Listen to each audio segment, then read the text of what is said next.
죽으면서 남긴 유산이 무려 2,200억 원입니다. 그 유산을 상속받은 놈은 가족도 친척도 아니고 사람도 아닙니다. 고양이랍니다. 유산을 물려준 주인은 샤넬의 수석 디자이너 칼 라카펠드이고 고양이 이름은 슈페트입니다. 이 슈페트 인기도 주인 칼에 전혀 밀리지 않았습니다. 유명 브랜드 광고 커버를 장식하는 슈퍼스타이기 때문입니다. 쓰레기를 뒤지던 놈들이 어느 날 1,300억 갑부가 되었습니다. 바로 이놈들입니다. 구체적으로 어떻게 해서 1,300억인지는 저도 잘 모릅니다. 그러나 이 고양이 주인이 누군지는 알고 있습니다. 주인은 세계적인 가수 테일러 스위프트이고 이 고양이도 광고 모델이랍니다. 이런 것을 보면 사람도 고양이도 인연은 정말 중요한 것 같습니다. 또 신기한 것은 고양이를 좋아하는 사람들은 거의 다 예술인들이 많습니다. 다시 말해서 예능계 사람들이 유독 고양이를 좋아하는 것입니다. 배우 엘리자베스 테일러는 고양이를 주머니에 넣고 다닐 정도였고 제임스 딘은 영화를 촬영하다 사라져버린 적도 있었습니다. 고양이 밥 주러 간 것입니다. 그 제임스 딘이 애인에게 사랑이 가득한 편지를 보냈는데 그 편지 때문에 대판 싸웠습니다. 그 편지에는 고양이를 챙겨주라는 고양이 사랑만 가득했던 것입니다. 그리고 이 사진을 보면 고양이를 어깨에 올린 사람 원조가 낸시랭이 아니란 것은 확실합니다. 존 레논, 마론 브란도, 마크 트웨인, 테일러 스위프트, 조지 오키프가 훨씬 먼저였습니다. 보시는 것처럼 예술인과 고양이 유대는 각별합니다. 그러면 인간은 언제부터 고양이를 좋아했을까요? 그것은 인류 초기 선사시대부터입니다. 가장 큰 이유는 고양이가 인간의 라이벌, 쥐를 잡아주기 때문입니다. 또 이 고양이를 귀족처럼 모시는 때도 있었습니다. 고대 이집트에서는 파라오가 직접 고양이를 안고 다니고 죽으면 고양이 미이라까지 만들었습니다. 그리고 고양이를 해친 사람은 사형까지 시키고 고양이를 키우면 세금까지 깎아준 것입니다. 그리고 이 고양이를 불에 태워서 죽이는 때도 있었습니다. 1233년 로마 교황 그레고리오 9세가 그런 미친 짓거리를 한 것입니다. 고양이를 사탄의 분신이라며 포대에 넣어 강에 던지거나 불에 태우는 축제까지 벌였던 것입니다. 어이없게도 그 축제 이름은 위대한 고양이 학살이었습니다.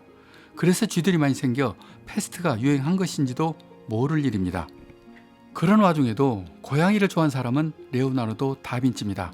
그는 수많은 고양이를 그렸고 고양이를 신이 보낸 선물이라고 좋아했습니다. 그리고 가끔 다른 화가들도 고양이를 그렸지만 그 표정들이 하나같이 사악했습니다. 그들은 배신자 유다를 고양이에 비유했던 것입니다. 그렇게 고양이는 거의 1,000년 동안 말로 표현하기 어려운 서러움을 받았습니다. 지금처럼 편한 모습으로 그림 속의 고양이가 등장한 것은 19세기 근대부터입니다. 항상 고양이를 안고 다니며 고양이를 그린 대표적인 화가가 마네, 피카소, 르누아르입니다. 그리고 살바도르 달리는 물을 뿌리면서 3마리 고양이를 동시에 던져서 이렇게 특별한 사진을 남겼습니다. 무려 6시간 동안 26번 시도하다 이 사진을 건진 것입니다. 재즈바를 운영하면서 고양이를 무릎에 올려놓고 글을 쓰다가 지금 세계적인 스타 작가가 된 사람도 있습니다. 무라카미 하루키입니다. 그가 운영하는 바 이름도 피터 캣이었고 어릴 때부터 고양이에게만큼은 아주 극진했습니다. 그가 쓴 책 제목 3가지를 말씀드립니다. 하루키, 고양이는 운명이다. 고양이를 버리다. 장수 고양이의 비밀.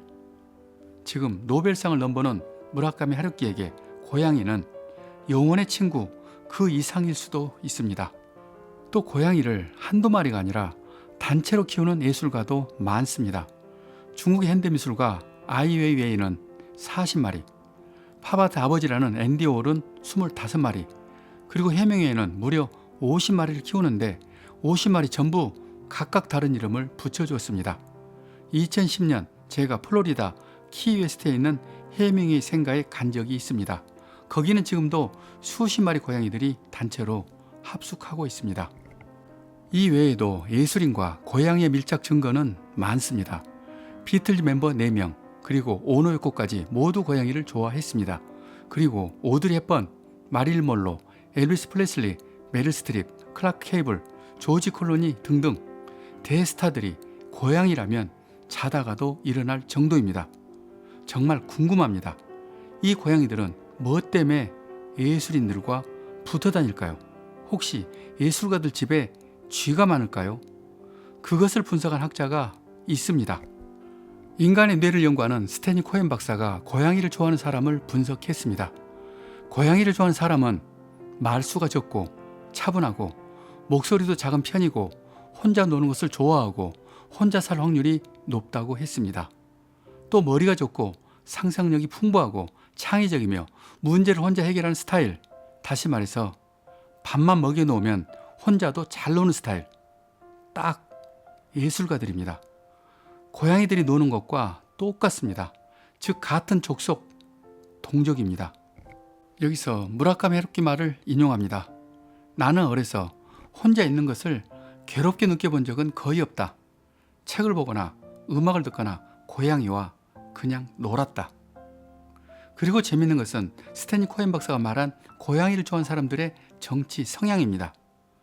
고양이를 좋아하는 사람들의 정치 성향은 보수가 아니라 좌파나 진보가 많다는 것입니다. 과연 그럴까요? 이 말에 모두 동의하기는 쉽지 않습니다.